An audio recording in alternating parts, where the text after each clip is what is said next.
Good afternoon, আমি Asima Asima daily blogging চ্যানেলে আবার একটি নতুন ভিডিওতে এনে আপনাদের সকলকে আবার একবার স্বাগত। আশা করবো আপনারা সকলে বেশ ভালো আছেন, সুস্থ আছেন, যে যেখানে আছেন আর যেখান থেকে আমার ভিডিওটি আপনারা দেখছেন। আজকে হয়ে গেল 11ই মে সানডে, আর এখন টাইম হয়ে গেল 12:41। তো আজকের ব্লগটা এখন থেকে শুরু করছি। অবশ্যই ব্লগের সঙ্গে থাকবেন, না দেখতে পাবেন আজকের ব্লগটা। চলো বন্ধুরা, তাহলে ঝটপট দুপুরে লাঞ্চটা সারি। আর দেখালাম তোমাদেরকে ঘরে কালচিটায় পুরো নোংরা নোংরা ডাস্ট টাস্ট করে দিয়েছে। চলো ঝটপট রেসিপিটা তৈরি করি। সো বন্ধুরা, দেখতেই পাচ্ছ এখানে আজকে জানলাগুলো লাগাবার কাজ চলছে ঘরে। এখন চারদিক ধুলো নোংরা। আর এই দেখো, তোমাদের সঙ্গে আমি দেখিয়ে দিলাম বাইরে ঘরের জানলাও লাগানো হয়ে গেছে। এবার যেগুলো করতে হবে সেগুলো হলো এই যে সমস্ত রুমেই প্রায় জানলাগুলো লাগানো হয়ে গেছে। আগে তোমরা দেখেছিলে আমাদের কাঠের জানলা ছিল, তারপর এখন স্লাইডারটা লাগিয়ে দেওয়া হয়েছে। আর এগুলো লাগিয়ে দেওয়ার পর আমি এখন ঝটপট একদিকে করতে থাকবো রান্না। তো চলো রান্না কি করছি একবার দেখে নাও। সো দুপুরের লাঞ্চের জন্য আজকে করছি নিরামিষ ধোকার ডালনা। এখানে হবে এখন আলু ভাজা। আলু ভাজাটা চলছে, এখানে ধোকাগুলো ভাজবো, আমি একটু ফ্রাই করে নেব।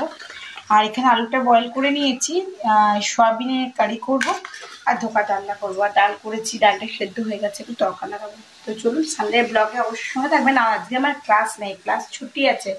সো আমি একদিন অনলাইন যাবো না, দেখি কোথাও যাই, তো একটু ঘুরে আসবো আপনাদের সঙ্গে। ধোকা ডালনা আমার একেবারে রেডি হয়ে গেছে, দেখতে পাচ্ছ।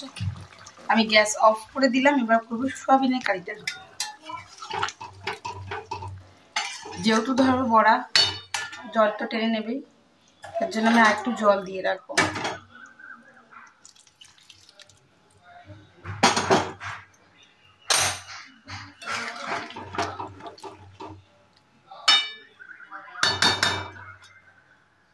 একদম রেডি নিরামিষ ধোকাটা। সানডে দুপুরে লাঞ্চ এই হলো ঝুরঝুরে আলু ভাজা, ধোকার ডালনা। কতটা ঝোল রেখেছিলাম দেখো, টেনে নিয়েছি প্রায়। এই হলো মুসুরির ডাল, পেঁয়াজ আর পাঁচফোড়ন দিয়ে তরকা। আর এই হলো পাঁপড়, সয়াবিন আলু দিয়ে একটা তরকারি। তো এই হলো আমাদের সানডে দুপুরে লাঞ্চ। তোমাদের সঙ্গে আবার আমার দেখা হচ্ছে বিকালে। তো এখনকার মতন ক্যামেরা অফ।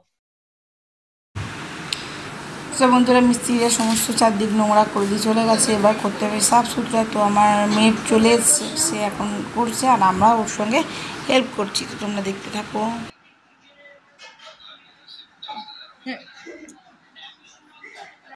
গুড ইভিনিং, শুভ সন্ধ্যা বন্ধুরা। এখন ঘুরতে 7:07। আমি এই যে দেখলে ঘর দোয়ার ঝাড়াঝুড়ি করে তারপর করেছি স্নান। এখন খাবো একটুখানি চা।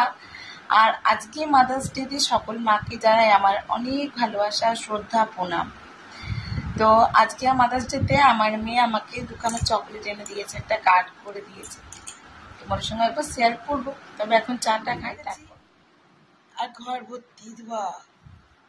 এতে মিটি আজকে আমরা মাদার্স ডে একটু যাবো বের করতে, যেখানে পুরো ধোয়া চলছে।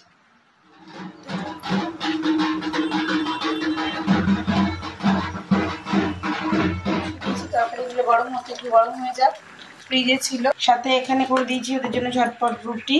এই দেখো, রুটি করে দিয়েছি। আমি এগুলো অনলাইন থেকে রুটির কাপড়গুলো কিনেছি, এটা ব্যাগের মতন, তোমাদের সঙ্গে একদিন দেখিয়েছিলাম। ওদেরকে রাতে ডিনারটা দিয়ে দিই। এই তরকারিগুলো, এটা ধোকা তরকারিটা গরম হচ্ছে। আর এখানে হচ্ছে এখন সময় হয়ে গেছে প্রায় 9:59। আমি এক্ষুনি বাড়ি ঢুকলাম, একদম গরম গরম চপ নিয়ে এসেছি। আজকে রাতে ডিনারে আমার গরম চপ দিয়ে মুড়ি। এই যে আমি আর শাশুড়ি মা দুজনে মিলে চপ দিয়ে মুড়ি খেয়ে নেবো। ওদের জন্য করে দেবো একটুখানি রুটি, ওদের বাপ বেটির জন্য। আর আজকে ব্লগটা এখানে শেষ করছি। ব্লগে কিছু ভালো লাগলে, আমরা দোকানে একটু হাফ প্লেট করে মোমো খেয়েছিলাম, আর আইসক্রিম পার্লারে গিয়ে আইসক্রিম খেয়েছিলাম। তারপর আর কিছু খাইনি, এখন খাবো একটু জল। আমরা দুটো খেয়েছি, মিঠি 3টে করে আইসক্রিম খেয়েছেন। আর একটু সবজি নিয়ে নিয়েছি, এই যে দেখো সবজি নিয়ে নিয়েছি এটাতে। আর এতে আমার গোবিন্দভোগ চা, কারণ কালকে একটু পূর্ণিমা আছে, পায়েস করবো তার জন্য। আর ওই আর কি, আর একটু চপ বললাম তোমাদেরকে, একদম গরম গরম চপগুলো। ওদেরকে একটু উল্টা করে দিয়ে আমি চপ দিয়ে মুড়ি খেয়ে নেবো আজকের রাতে। তার আজকের মতন এটুকু। সকালে ভালো থেকো, সুস্থ থেকো। আর নতুন একটি ভিডিওতে, নতুন ব্লগে তোমাদের সঙ্গে আমার খুব তাড়াতাড়ি দেখা হচ্ছে। ততক্ষণের জন্য বিদায়।